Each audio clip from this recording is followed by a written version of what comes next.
Hello नमस्कार। स्वागत है आप सभी का एक बार फिर से ज्ञान विद्या क्लासेस में। आज हम लोग पढ़ेंगे वैदिक दर्शन के बारे में।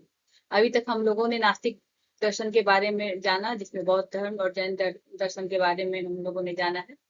आज से हम लोग वैदिक दर्शन के जो आस्तिक दर्शन में जो जो दर्शन आते हैं उसके बारे में जानेंगे। इसमें सबसे पहले हम लोग वैदिक दर्शन को पढ़ेंगे, क्योंकि वैदिक दर्शन ही सभी सर जो दर्शन है उसका आधार है। वैदिक दर्शन वैदिक दर्शन वेदों के अध्ययन पर आधारित भारत का प्राचीनतम दार्शनिक विचारधारा है। कहा जाता है कि हिंदू धर्म और वैदिक दर्शन वेदों के आधार पर ही शुरुआत हुआ है। वैदिक दर्शन एक वैज्ञानिक, तार्किक, आध्यात्मिक, सार्वभौमिक, मानवता पर आधारित विचारधारा का पर्याय है। यहाँ विश्वास को नहीं, तर्क को प्रमाण माना जाता है, जो आत्मा, परमात्मा, कर्म और मोक्ष को मुख्य मानती है। भारतीय धर्म, दर्शन, संस्कृति, साहित्य आदि सभी के मूल स्रोत वेद है, और उन्हीं से वैदिक दर्शन की शुरुआत हुई है।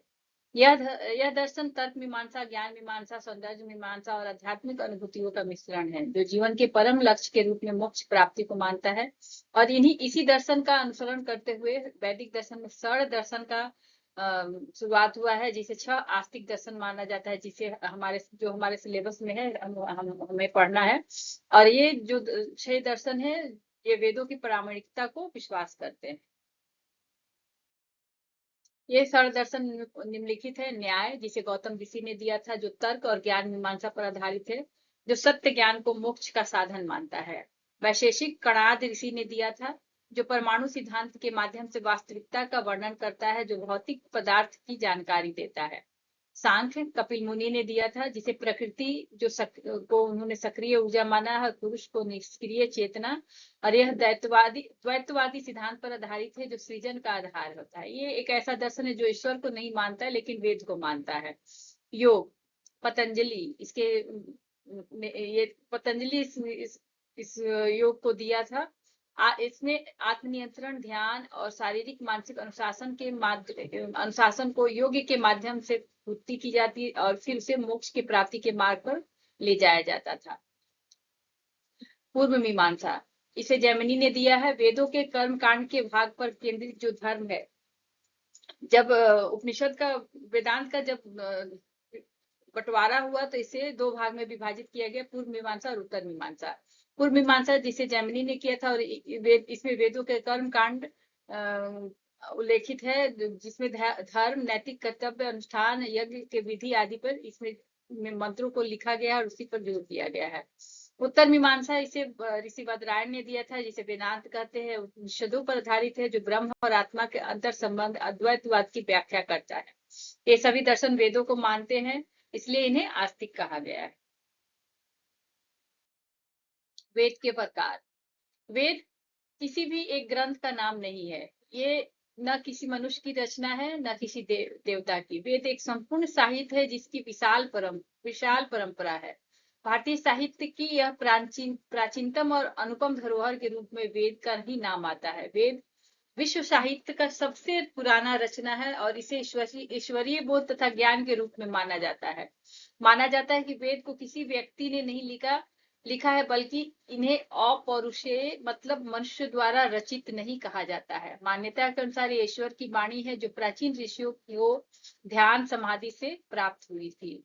बाद में महर्षि कृष्ण द्वैपायन, जिसे वेद व्यास कहा जाता है, ने इस मंत्रों को व्यवस्थित करके इसे 4 भागों में संकलित किया। संक्षेप में कह सकते हैं कि वेद ईश्वर का ज्ञान है, जिसे ऋषियों ने सुना और वेद व्यास ने संकलित किया। यह 4 तरह का है: ऋग्वेद, यजुर्वेद, सामवेद और अथर्ववेद। ऋग्वेद यह सबसे प्राचीन और पुराना वेद है, और माना जाता है कि इसमें देवताओं की स्तुति के मंत्र सुक्त हैं। इसके 10 मंडल और 1028 मंत्र हैं। यजुर्वेद, इसमें यज्ञों और अनुष्ठान, कर्मकांड, पूजा के पद्धति, गद्य मंत्र है, और यज्ञ करने की इसमें विधियां बताई गई है। यह इसमें गद्य और पद्य दोनों मिलते हैं, और यह 2 भाग में है, शुक्ल यजुर्वेद और कृष्ण यजुर्वेद। कालांतर में यजुर्वेद का विभाजन हुआ, और शुक्ल यजुर्वेद उत्तर भारत में माना जाने लगा, और कृष्ण यजुर्वेद दक्षिण भारत में माना जाने लगा। सामवेद, इसमें गाए जाने वाले मंत्र जो गाए जाते हैं, वो शाम कहलाते हैं। जो संगीत और गायन से संबंधित है और इसे संगीत का मूल स्रोत माना जाता है। मंत्रों को गाकर प्रस्तुत किया जाता है और भारतीय संगीत की जो जड़ें है इसी से मानी जाती है। अथर्ववेद, इसमें जादू टोना चिकित्सा तंत्र मंत्र गृहस्थ जीवन और लौकिक ज्ञान से संबंधित सभी मंत्र है तथा यह जीवन जीने का मार्ग बताते हैं। ये जो मंत्र है इसमें रोग निवारण औषधि गृहस्थ जीवन और तांत्रिक मंत्र मिलते हैं, जो सामाजिक जीवन से जुड़ी बातें भी इसमें मिलती है। इन सभी चारों वेद का एक एक उपवेद है जो भारतीय ये चारों वेद जो भारतीय दर्शन धर्म और ज्ञान के आधार का स्तंभ है। ये केवल धार्मिक ग्रंथ नहीं बल्कि जीवन जीने का मार्ग भी बताते हैं। चारों वेद का एक एक उपवेद है। ऋग्वेद का आयुर्वेद, यजुर्वेद का धनुर्वेद, सामवेद का गंधर्व वेद, अथर्ववेद का स्थापत्य वेद, ये क्रमशः चारों वेद के उपवेद बताए गए हैं। वेदों का वर्गीकरण, यह 6 भाग में इसको वर्गीकृत किया गया है। संहिता, ब्राह्मण, आरण्यक, उपनिषद, वेदांग और अनुक्रमणी। संहिता में देवताओं का प्रार्थना है संकलित है। ब्राह्मण को वैदिक साहित्य कहते हैं। ये प्रायः गद्य में लिखे गए हैं और इसमें यज्ञ के विधियों का वर्णन है। ब्राह्मण के अंत में कर्मों के फल और प्रभाव का वर्णन है। इसमें दार्शनिक विचारे भी निहित है, इसलिए इन्हें आरण्यक कहा जाता है। आरण्यक के बाद शुद्ध दार्शनिक विचारों का विकास होता है जिसे उपनिषद कहते हैं। यह वैदिक साहित्य के अंतिम भाग तथा सारभूत सिद्धांत का प्रतिपालक है। उपनिषद के बाद वेदांग, जो वेद के मूल पाठ का उच्चारण करने के लिए निर्माण किया गया था ताकि उसका उच्चारण शुद्ध हो तथा मंत्र का अर्थ का ज्ञान हो। इनकी संख्या 6 है जिसे हम लोग आगे जानेंगे। अनुक्रमणी, वेदों को शुद्ध साहित्य रूप से प्राप्त करने के लिए उसके हर भाग पाठ को क्रमांक में लिखने के लिए इसका निर्माण किया गया था तथा उसको अनुक्रमांक का साहित्य का निर्माण किया गया और इससे सभी मंत्रों को सूक्त को सूचीबद्ध किया गया। वेदांग, जो वेदों के 6 अंग है उसे वेदांग कहते हैं, जिसमें शिक्षा है, कल्प है, निरुक्त, व्याकरण, छंद और ज्योतिष। शिक्षा घ्राण, जिसे नाक भी कहते हैं, कल्प हाथ है, निरुक्त कान है, व्याकरण मुंह है, छंद पाद यानी पैर है, ज्योतिष वेद का आंख है जिसे नेत्र भी कहते हैं।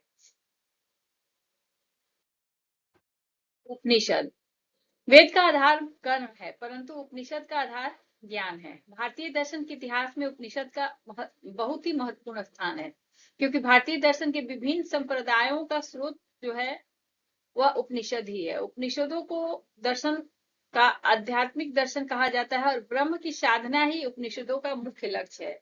यह ब्रह्म को ही आत्मा कहते हैं। उपनिषद शब्द की उत्पत्ति उप जोड़ नी जोड़ शब्द के रूप में माना जाता है, जिसका अर्थ है उप का अर्थ है निकट, नी का अर्थ है श्रद्धा और शब्द का अर्थ है बैठना। इस तरह गुरु के पास जो श्रद्धा पूर्वक बैठकर उनके उपदेशों को सुनता है, उनसे वार्तालाप करता है और जो ज्ञान वो व्यवधान रहित उनके निकट बैठकर प्राप्त करता है उसे ही उपनिषद कहते हैं। उपनिषद दर्शन से परिपूर्ण है, इसे ज्ञान कांड भी कहते हैं और उपनिषद को वेदांत भी कहा जाता है क्योंकि यह वेद के सबसे अंतिम भाग है। दर्शन के क्षेत्र में उपनिषदों का यह ब्रह्मवाद आदि रामानुज, शंकराचार्य, माधवाचार्य, चैतन्य महाप्रभु आदि उत्तरकालीन वेदांत मतों का आधार बना। वेदों का अंतिम भाग होने के कारण उपनिषदों को वेदांत कहा गया। उपनिषद के कई प्रकार है। कहा जाता है कि 1008 उपनिषद है जिसमें 108 प्रमुख रूप से प्राप्त है, कुछ सही रूप में है, कुछ अर्धलिखित ये में मिले हैं, लिखे हुए मिले हैं। लेकिन जो प्रमुख उपनिषद है वो निम्नलिखित है, जो 11 प्राप्त हैं वर्तमान में।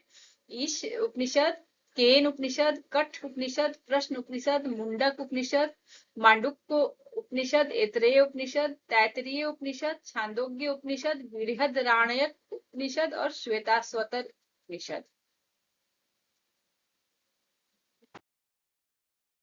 पुरुषार्थ चतुष्टय, वेदों में जीवन के 4 लक्ष्य बताए गए हैं जिसने वैदिक दर्शन ने मानव जीवन को सार्थक बनाने के लिए इन 4 पुरुषार्थों का निर्धारण किया है, जिसमें धर्म, अर्थ, काम और मोक्ष है।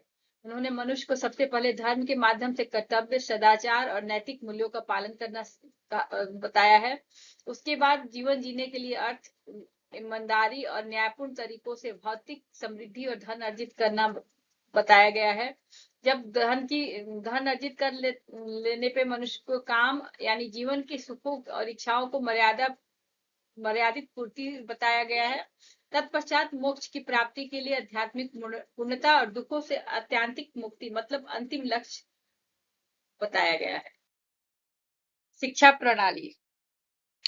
वैदिक दर्शन में शिक्षा का उद्देश्य था केवल पुस्तकीय ज्ञान देना नहीं था, बल्कि मनुष्य का शारीरिक, मानसिक, नैतिक और आध्यात्मिक विकास करना था। शिक्षा के माध्यम से व्यक्ति को सत्य, धर्म, आत्मज्ञान और अच्छे आचरण को ले जाया जाता था। वैदिक काल में शिक्षा को आत्मा के विकास और मोक्ष की प्राप्ति का साधन माना जाता था। इसका मुख्य लक्ष्य था चरित्र का निर्माण, आत्मानुशासन, सत्य एवं धर्म का पालन, गुरु के प्रति सम्मान, समाज एवं राष्ट्र की सेवा। वैदिक धर्म में शिक्षा प्राप्त करने के लिए सबसे पहले उपनयन संस्कार होता था, जिसमें ब्राह्मण के बच्चों का 8 वर्ष की आयु में होता था, 10 वर्ष की आयु में क्षत्रिय के बच्चों का होता था, 12 वर्ष की आयु पर वैश्य के बच्चों का होता था और फिर उन्हें उनका सिर मुंडन कर उन्हें पीले वस्त्र पहनाकर उन्हें भिक्षु के रूप में गुरुकुल में प्रवेश किया जाता था और बच्चों का उपनयन संस्कार के बाद ही उनकी शिक्षा प्रारंभ होती थी और गुरुकुल में जाके वे शिक्षा उसके बाद उच्च शिक्षा और अन्य शिक्षा प्रारंभ करते थे। इनकी शिक्षण की विधि जो थी श्रवण, मनन और निधिध्यासन था। परीक्षाएं और उपाधियां। वैदिक काल में परीक्षाएं नहीं होती थी, बल्कि मौखिक रूप से प्रश्न पूछकर निर्णय करते थे कि प्रमाण पत्र उस विद्यार्थी को दिए जाए या नहीं। अगर विद्यार्थी योग्य होता था, उनके प्रश्न का सही उत्तर दे देता था, तो उन्हें प्रमाण पत्र मिल जाती थी। इसमें जो उपाधियां दी जाती थी, उसमें स्नातक उपाधि के लिए छात्र को गुरुकुल में 12 वर्ष किसी एक वेद का अध्ययन पूरा कर लेने पे मिलता था। वसु उपाधि 24 वर्षीय जो वेदों का अध्ययन पूरा करते थे, उन्हें वसु कहते थे। रुद्र जो 36 वर्ष गुरु के आश्रम में रहते थे और 3 वेदों का अध्ययन पूरा कर लेते थे, उन्हें रुद्र की उपाधि मिलती थी। आदित्य जो 48 वर्षीय पाठ्यक्रम को 4 वेदों का अध्ययन पूरा करते थे और गुरु के आश्रम में रहते थे, उन्हें आदित्य कहा जाता था।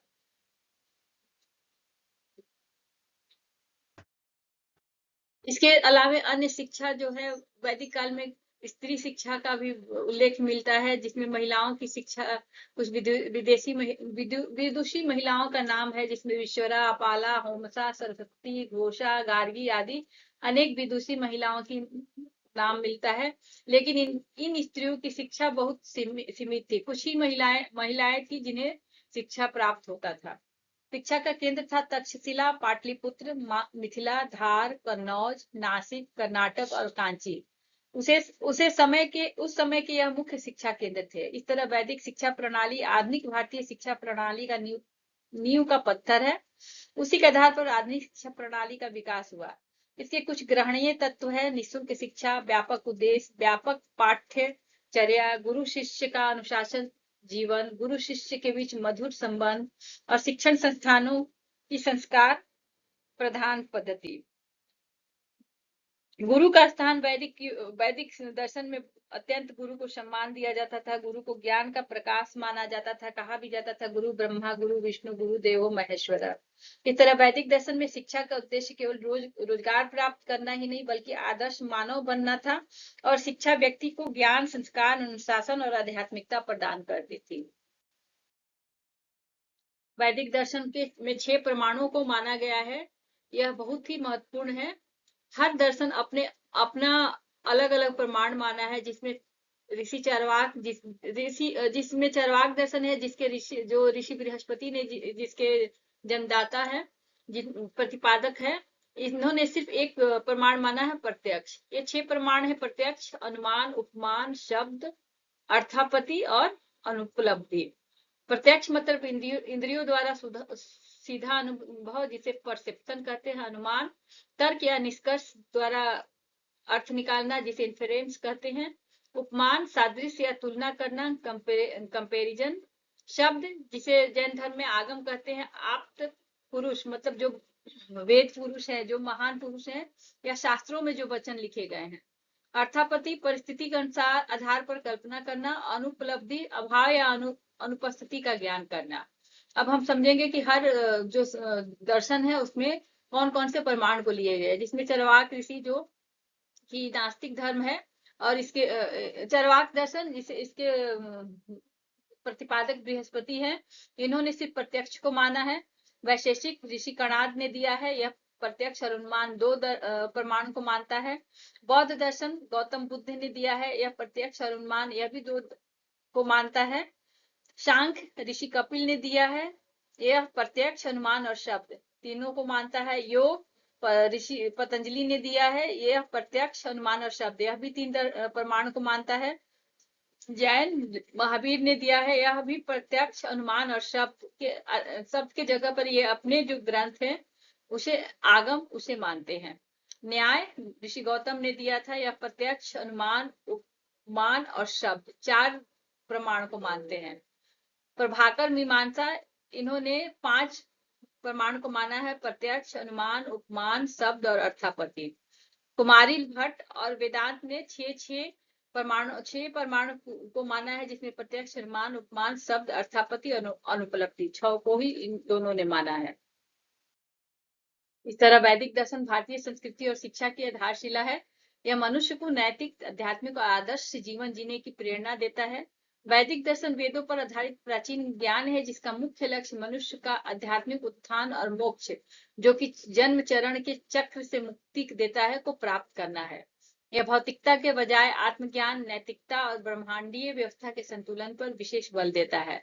वैदिक दर्शन प्राचीन भारतीय ज्ञान और विचारधारा है, जो वेदों की प्रामाणिकता पर आधारित है। इसका मुख्य लक्ष्य मानव को सांसारिक दुखों से मुक्ति दिलाना और आत्म साक्षात्कार करवाना है। यह धर्म, कर्म और पुनर्जन्म के सिद्धांतों पर जोर देता है। धन्यवाद। आज के लिए बस इतना ही।